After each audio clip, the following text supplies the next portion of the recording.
E vamos já entrar na nossa palestra do dia de hoje. Temos um quadro significativo exposto. Apercebam-se desta representação que com certeza o artista terá visto, terá presenciado e transmitiu à tela aquilo que viu. Passaram-se séculos, vários séculos.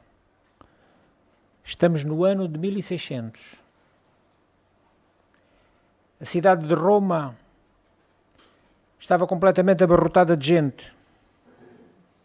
Eram peregrinos vindos de toda a Europa para as celebrações que aconteceriam durante todo o jubileu nesse ano de 1600. Especialmente naquele dia, a população aglomerava-se. Iriam contemplar um macabro espetáculo. As tochas acesas ao longo do caminho iluminavam aquela manhã pálida de 17 de fevereiro.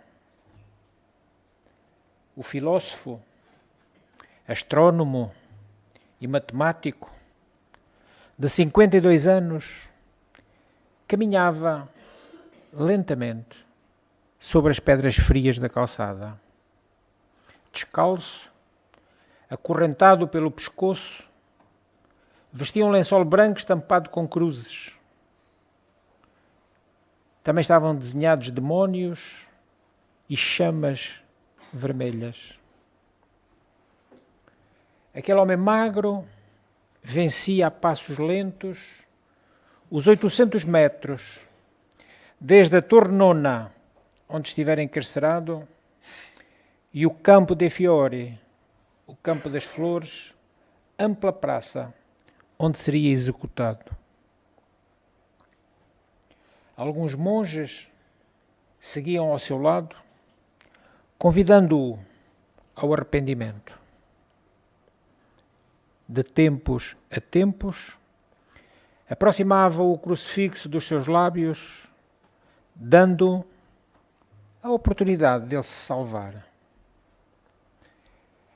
A população acotovelava-se para ver um herege famoso morrer na fogueira. Chegando à praça, onde a morte o aguardava, o filósofo negou-se mais uma vez a beijar a cruz. Então foi amordaçado, despido, atado a uma estaca de ferro e coberto com lenhas e palhas até ao queixo. O fogo foi ateado. E enquanto as labaredas lhe chamuscavam a barba e os seus pulmões se enchiam de fumaça, Giordano Bruno tinha o olhar fixo no infinito. Enquanto a pele estalava sob o calor das chamas e o próprio sangue fervia nas veias, o notável filósofo ainda guardava uma convicção: não iria para o inferno. A certeza de que veria outros sóis, inúmeros mundos celestiais, e viajaria através do infinito, davam-lhe uma paz indescritível. Em seu julgamento, no ano de 1592, em Veneza, Giordano Bruno disse aos seus julgadores: uma vez que a alma não pode ser encontrada sem o corpo, e todavia não é o corpo, pode estar neste ou naquele corpo e passar até de corpo em corpo. Livro dos Espíritos, pergunta 134. O que é uma alma? E a resposta dos Espíritos: um espírito encarnado. Precisamente o que Giordano Bruno dizia. Uma vez que a alma não pode ser encontrada sem o corpo, e todavia não o é, pode estar neste ou naquele e passar de corpo em corpo. Giordano Bruno falava da reencarnação. E foi essa uma das causas que o condenou à morte. Bruno foi morto na fogueira por defender também a ideia de que a alma humana poderia, após a morte, retornar à Terra noutro corpo diferente e até continuar a sua evolução em outros mundos além da Terra. Giordano Bruno acreditava e propagava a pluralidade dos mundos habitados. Se poderíamos renascer noutros mundos, eram outros mundos com habitantes. Além destas crenças, reencarnação e pluralidade dos mundos habitados, ele defendia a ideia de que o indivíduo pode encontrar a salvação sem a intervenção de terceiros. Encontrará a salvação com o seu relacionamento direto com Deus, ao longo da sua jornada neste planeta, segundo ele, ao longo da nossa vida. Para ele não havia mais a necessidade de intermediários. Para ele não havia necessidade dos profissionais das religiões. Não era mais necessário ir ao Padre para chegar a Deus. Foi graças às suas convicções que Bruno não fraquejou ante a fogueira que o aguardava. Bastaria apenas beijar a cruz, mas ele preferiu a liberdade. Sabia que as chamas nada mais fariam do que enviar a sua alma na direção de outros sóis, onde ele poderia viajar através do infinito e como nós viajaremos também um dia. Muitos pensadores ocidentais defenderam a ideia da reencarnação. Não foi só ele. Entre eles está o filósofo francês Voltaire, o filósofo alemão Schopenhauer, o estadista americano e presidente da República, dos Estados Unidos Benjamin Franklin, o poeta alemão Goethe, o novelista francês extraordinário Honoré de Balzac. Antes de Cristo, também encontramos a crença greco-romana na reencarnação, com Pitágoras, Platão, Cícero, Virgílio, entre muitos outros. Considerando que uma ideia falsa não sobrevive ao tempo, devemos concluir que a reencarnação é uma verdade. Uma verdade que não pode ser apagada só porque um ou outro não acredita. Por mais que tentem, não conseguirão. Como é que isso seria mentira se mais de 3/4 partes daqueles que estamos habitando corpos na Terra acreditamos na reencarnação? Bastaria só, em termos matemáticos, somarmos todos os chineses, todos os indianos, e já tínhamos um número muito expressivo de crentes na reencarnação. Não seria possível se fosse mentira. Porque são muitos anos. Há crença na reencarnação com mais de 4.600 anos. Não era possível. E agora pergunto-vos, vocês acreditam na reencarnação? Acreditam que alguém que tenha morrido possa retornar a viver em outro corpo? Então, não achamos que isso é apenas uma fantasia. Não é apenas algo que é muito bonito para excelentes enredos de filmes, para matérias literárias, para encher páginas e mais páginas de revistas. Às vezes até haja quem pense que essas coisas apenas são sensacionalismos para grandes e chamativos títulos de parangonas dos jornais. Ainda há quem pense isso. Mas vejamos. Um caso. Poderíamos narrá-los à exaustão. Mas este é paradigmático. Havia uma senhora com 86 anos, com profunda saudade do seu irmão. Irmão morto. Havia mais de 60 anos, 6 décadas, quando um casal entrou em contacto com ela. A princípio de forma muito prudente, como que a sondar os seus sentimentos, para só depois, revelando enfim o que pretendiam, Eles lhe afirmaram: em nossa casa, o nosso filho afirma ter sido seu irmão. Anne Barron recordou com profunda mágoa aquele dia 3 de março de 1945, quando ela estava na sua sala de estar, fazendo uma limpeza muito cuidada, porque naquele dia ela estava muito ansiosa. Toda a família iria estar reunida em sua casa para aguardar, em breves dias, o retorno do seu irmão soldado. Então, ela recordou que nessa hora de espera, ela sentiu como se ele estivesse ali junto dela. E falaram muito um com o outro em pensamento, porquanto eles eram muito ligados. Só que a reunião de família nunca aconteceu. James foi dado como desaparecido em uma missão militar como piloto. O dia fatídico dessa operação em que ele desapareceu, o dia em que ela o sentiu, 3 de março. E agora, um menino de 5 anos, estava ali ao telefone dizendo que era ele. E queria falar com ela.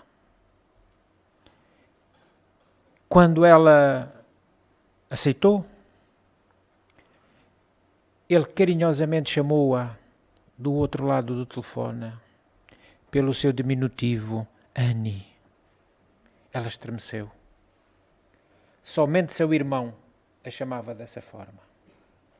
A conversa foi muito interessante. O garoto tinha conhecimento de muitas coisas da família. Referia-se ao pai, referia-se à mãe de ambos, como só um irmão sabe fazer. O menino lembrava-se com riqueza de detalhes do alcoolismo do pai e de que uma outra irmã, de nome Ruth, tinha sido colunista social de um jornal da cidade. A quantidade de minúcias dos pormenores de família sobre as quais conversaram Anne e o novo James. Reparem, o nome da criança é o mesmo nome do irmão dela que desencarnou. Era impressionante. Com o tempo, quaisquer dúvidas foram eliminadas da mente de Anne. Aquele, sem dúvida, era o seu irmão. Era ele que voltara para continuar a viver em outro corpo. Então, ela resolveu mandar para a cidade onde ele morava um presente. Era um quadro que a mãe deles havia pintado, que ela havia pintado do seu filho James quando ele era criança. Quando o recebeu, o novo James, a primeira pergunta, logo porque ele correu para o telefone, foi perguntar a Anne: onde está o quadro que mamãe pintou de você? Anne ficou sem fôlego. Apenas ela sabia. Apenas ela sabia que sua mãe pintara 2 retratos. Um seu e outro de seu irmão. O retrato de Anne estava no sótão. Ninguém no mundo sabia disso, só ela.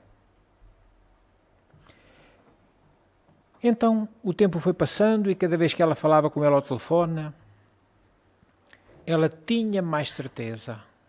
Aquele garoto era um espírito familiar. Quando o ouvia, ela não podia deixar de reconhecer que era o espírito de seu irmão. Tal era a quantidade de pormenores. Aquele seu irmão morto na guerra, que nunca voltara. Não voltara naquele corpo, voltou noutro. E quando se encontraram pela primeira vez, face a face, a criança olhou para ela muito atentamente. Quieto, ele ficou examinando-a com o olhar, avaliando o que ele estava vendo. Era como se estivesse tentando encontrar o rosto da irmã de 24 anos na mulher de agora com 86, pois ela envelhecera e ele renascera. Não demorou muito e conversaram, agora juntos, face a face, de forma natural, com profunda afetividade, identificando-se um com o outro. Meus irmãos, a reencarnação é lei. É lei natural, logo é lei de Deus. E todos os espíritos a ela se submetem. Seremos obrigados a reencarnar todos nós até alcançarmos a perfeição. Essa fase, quando a alcançarmos, vai nos permitir não termos mais necessidade de voltar a um corpo, seja em que mundo de Deus for. Porque aí, na condição de perfeição, na condição da angelitude, nós estaremos próximo de Deus, ajudando na sua criação. Seremos então, nessa altura, quando espíritos puros, co-criadores com Deus, governando o universo. Foi isso que Jesus nos ensinou. Porque Jesus, ao falar com Nicodemos e ao dizer-lhe, em verdade te digo, ninguém pode ver o reino de Deus se não nascer de novo. São ou não são palavras de Jesus? Estão ou não estão no Evangelho? Como é que nós podemos ter dúvidas de que temos que renascer? Não é ressuscitar. Isso não existe. Se nós buscarmos o sinónimo, o significado da palavra ressuscitar, encontraremos algo que é impossível. Ressuscitar é voltar à vida um corpo morto. Quem já viu isso? Quem já viu uma planta morta voltar a viver? Quem já viu um animal morto voltar a viver? Quem já viu um homem morto voltar a viver? Ninguém. Não há como ressuscitar. E o que é reencarnar? Reencarnar é voltarmos à vida noutro corpo que os nossos pais geram, os nossos pais biológicos geram. Não há, portanto, nenhuma semelhança entre estas duas palavras. Nós reencarnamos. Voltamos ao teatro da vida em outros corpos. Para quê? Para aprendermos. O pequeno Gêmeos voltou para aprender. O pequeno Gêmeos vem numa outra oportunidade de aprendizado.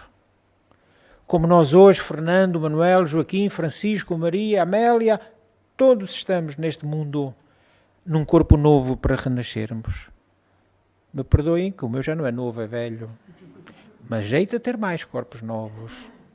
Porquanto estou muito longe da perfeição. Tenho que voltar muitas vezes ainda, aprendendo um pouco de cada vez. Não porque não fosse possível nós aprendermos muito.